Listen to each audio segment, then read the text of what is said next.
Hello, my name is Michael Withrow. I'm a senior program manager with Azure Kubernetes Service, and this is a walkthrough of just-in-time access to Azure Kubernetes Service.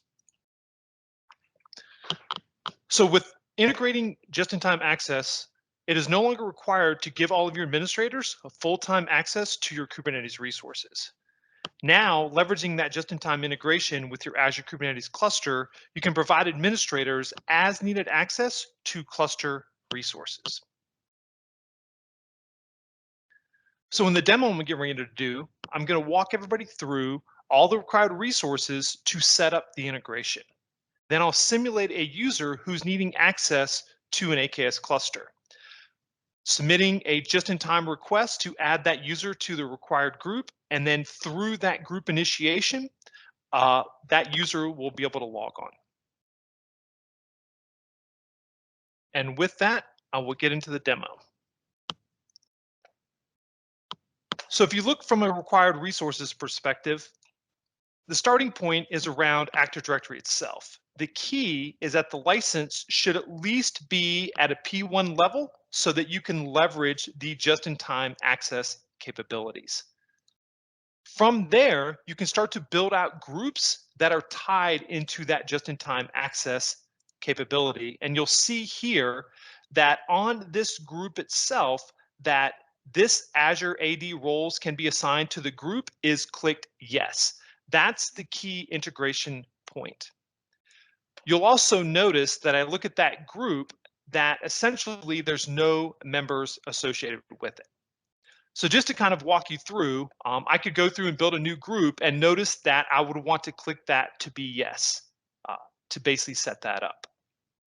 But the last point that's built out as well is a Kubernetes cluster.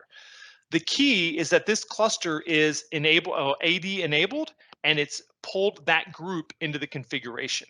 So in order for users to get into this cluster, they need to be a member of that demo group. So now, as I look at it, as I alluded to earlier, there's actually no members that are associated with this group. So now, from a user resource perspective, I just want to access the cluster. Right. So now I'm going to basically put in a call, and obviously I don't have access. So now I'm going to call out to my administrator to say, hey, I need access. So now the administrator can go right into the group from the group configuration and go right into privileged access. And now simply add an assignment. And so now go through and grab that demo user.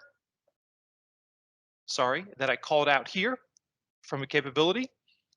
And now we'll say that user is going to be a member, right? Select that group, and now I've got that user stacked in.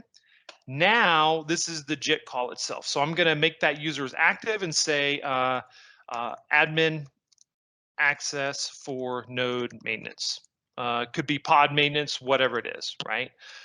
Notice that the time bomb here that I can leverage, by default it's 6 months, but I could set it to whatever I need to. So I can go back to April, set that to the 16th, and say give the user an hour, right? And go through the actual assignment. So now that'll take a second. It's going through and configuring the user. You'll see that that user is now stacked in there. And what this is going to do is actually inject the user into the group. So now you can see that user is actually a member of the group, which gives the user access to the cluster. So now when I go through and run my credential call, so now I'm going to overwrite my basic credentials. Now I'm going to run my kube call. And now I need to re-authenticate. So now I'm going to pump the code in, grab my demo user, and now it's going to authenticate with those new set of credentials, which gives me that group permissions, which allows me to now make a call within the cluster. So now, based off of that configuration, once that hour's up, that user will automatically be pulled back out of that group and no longer will have access, and we'll have to submit another request to get access. If I needed to, that administrator could go in now that the user is actually done with whatever calls they're doing. You could, through the administrative portal that I was just in before, go through and remove that user from the configuration as well. All right, that concludes the demo.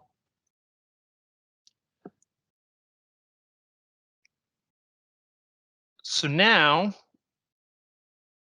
in summary, what we essentially walked through was integration with just-in-time access with the Kubernetes cluster. Users can be given rights as needed to perform their duties in a time-boxed manner. So here are some of the resources for how you can set that up. This is a link to our AKS documentation on that integration. Thank you very much.